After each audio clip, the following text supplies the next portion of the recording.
نے معاہدہ کیا، معاہدہ کرنے والے کون ہیں؟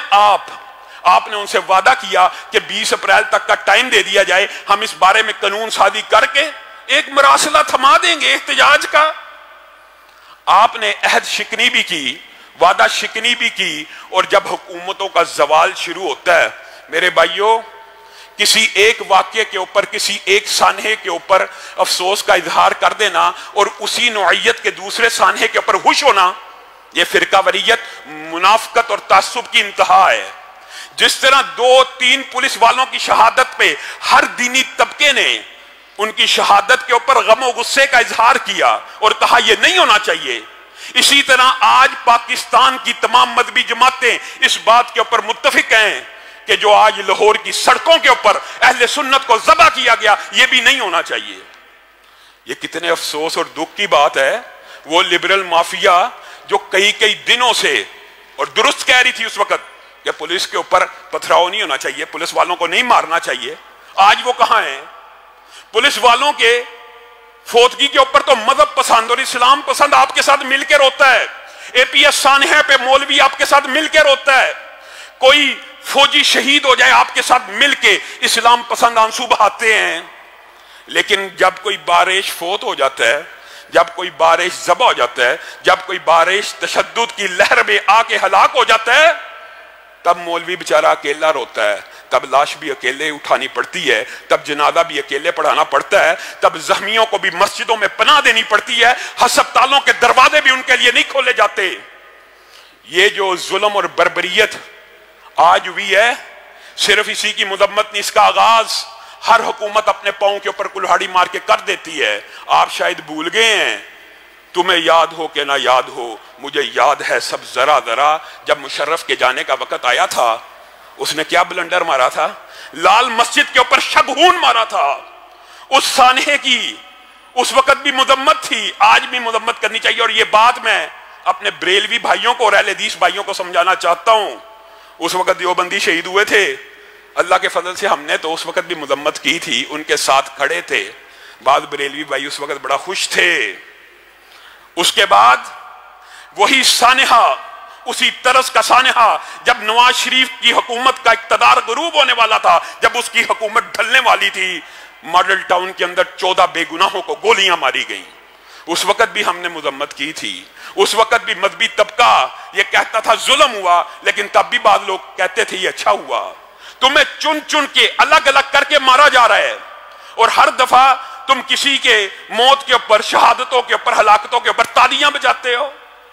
آج سانحہ لاہور نے لال مسجد اور ماڈل ٹاؤن کی یاد تازہ کر دی ہے، جس طرح لال مسجد کے بعد مشرف کا اقتدار نہیں تھا بچا، ماڈل ٹاؤن کے بعد نواز شریف کا اقتدار نہیں تھا بچا۔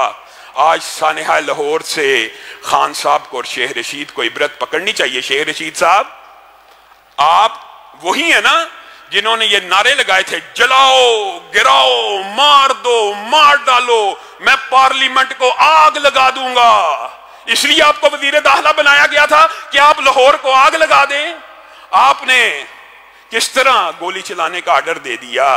اگر مذہب پسندوں نے پولیس کی موت کے اوپر آپ کا ساتھ دیا کہ نہیں ہونا چاہیے، تو کیا آپ نے یہ سمجھ لیا کہ یہ نہتے اکیلے بیچارے مسلمان ہیں، روزہ رکھے میں ان کے اوپر گولیوں کا آرڈر ہو جائے گا اور آپ جی چاہے جس کو مرضی ذبح کرتے رہیں گے اور کوئی صدائے احتجاج کو بلند نہیں کرے گا؟ یا تو آپ پاکستان کے آئین اور قانون میں آپ نے یہ الفاظ کہے ہیں، ویڈیوز موجود ہیں، آپ کی جماعت کے اوپر کا پابندی لگ رہی ہے، آپ کے اوپر پابندی کیوں نہیں؟ اور آپ کے خان صاحب نے یہ بات بھی کہی تھی، کوئی پولیس والا اگر میرے کارکن کو ہاتھ لگائے گا، روکے گا، گولی چلائے گا، میں عمران خان اس کو اپنے ہاتھ سے پھانسی لگا دوں گا۔ یہ وہی خان صاحب ہیں جو آج ملک کے وزیر اعظم ہیں، ان کی پارٹیوں کے اوپر کا پابندی لگنی ہے۔ یہ صرف سمجھانے کے لیے کہہ رہا ہوں، یہ فاشزم خان صاحب، یہ فاشزم شیخ رشید صاحب، آپ نے ہمیں سنہرے خواب دکھائے، اس قوم کو ماڈل ٹاؤن کے سانحے کے اوپر آپ دن بھر رات احتجاج کرتے رہے، سیاست کرتے رہے۔ آج کہنے میں ہم حق بجانب ہیں، اس وقت ہم یہ سمجھتے تھے آپ احتجاج کر رہے ہیں اور آپ اس بات کو ناپسند کرتے ہیں کہ پولیس والے عوام کے اوپر گولیاں چلائیں، لیکن آج ثابت ہو گیا آپ اس وقت سیاست کر رہے تھے۔ آپ نے ماڈل ٹاؤن کے 14 قتلوں کے اوپر جتنی سیاست کرنی تھی کر لی۔ آج آپ نے کس اصول کے تحت ان نہتے مسلمانوں کے اوپر گولی چلانے کا آرڈر دیا ہے؟ کیوں دیا ہے؟ آج مجھے اور آپ کو یہ سمجھنے کی ضرورت ہے کہ معاشرے کے اندر افہام و تفہیم کی فضا کیسے پروان چڑھ سکتی ہے۔ آج میں اپنے اہل حدیث بھائیوں کو بھی کہنا چاہتا ہوں، یہ فرقہ واریت کا دور نہیں ہے۔ اللہ کی قسم آج امت کو اتحاد کی اس قدر ضرورت ہے۔ آپ نے غور نہیں کیا، اگر لبرل میڈیا مافیا چاہے 14 ماڈل ٹاؤن کے سانحے کے اوپر 14 قتلوں کی لائیو کوریج کرے، ان کے احتجاجوں کی لائیو کوریج کرے، اور آج کے سانحے کے سارے میڈیا کے اوپر بلیک آؤٹ ہو، کیوں بلیک آؤٹ ہو رہا ہے؟ کیوں نہیں دکھایا جا رہا؟ اس کا مطلب ہے میڈیا کو بھی کنٹرول کیا جاتا ہے۔